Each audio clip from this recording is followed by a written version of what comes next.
अस्सलाम वालेकुम। आज मैं आपके साथ बहुत ही मज़ेदार हेल्दी क्रीमी गजरेले की रेसिपी शेयर करूंगी। ये बहुत ही मज़ेदार बनता है, आप इसे ज़रूर सर्दियों में बनाएं।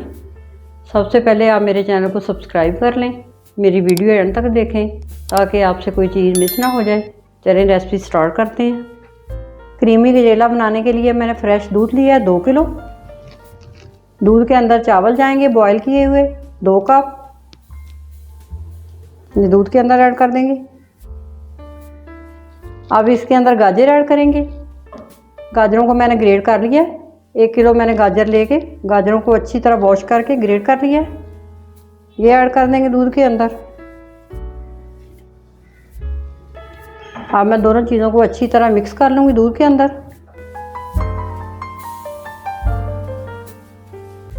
अब मैं दूध को बॉयल करूँगी मीडियम आग पे। दूध बॉयल होना शुरू हो गया। अब मैं दूध को 20 से 25 मिनट पकाऊंगी हल्की आग पे। बीच बीच में मैं चम्मच चलाती रहूँगी ताकि ये नीचे ना लगे। गजरेले को पकते हुए 20 से 25 मिनट हो चुके हैं। ये अच्छा खासा गाढ़ा हो गया। अब इसके अंदर मैं चीनी ऐड करूँगी। 1 कप मैं चीनी ऐड करूँगी। आप कम ज़्यादा कर सकते हैं। चीनी को अच्छी तरह मिक्स कर लेंगे।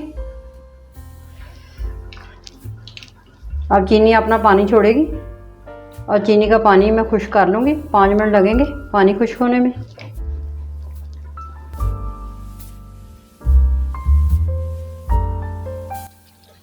चीनी का पानी खुश्क हो गया।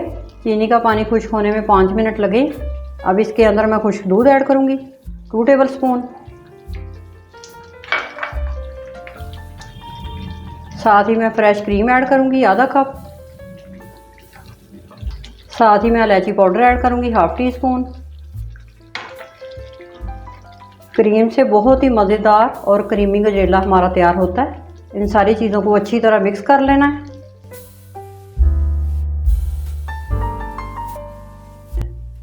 सारी चीज़ें अच्छी तरह मिक्स हो गई हैं। क्रीमी गजरेला हमारा तैयार है। ये देखें कितना क्रीमी गजरेला हमारा तैयार हुआ है। अब मैं इसकी आग बंद करती हूँ और इसे प्लेट में निकालती हूँ। क्रीमी गजरेला बहुत मज़े का बन के तैयार होता है। क्रीमी गजरेले को मैंने डिश में निकाल ली है। अब मैं इसकी गार्निश करूँगी बादामों के साथ। क्रीमी गजरेले की मैंने गार्निश कर दी है। ये बहुत ही मज़े का गजरेला बनता है। सर्दियों का मौसम है, आप ज़रूर ये गजरेला बनाएं। इस रेसिपी को ज़रूर ट्राई करें, ज़्यादा से ज़्यादा शेयर करें, मेरे चैनल को सब्सक्राइब करें।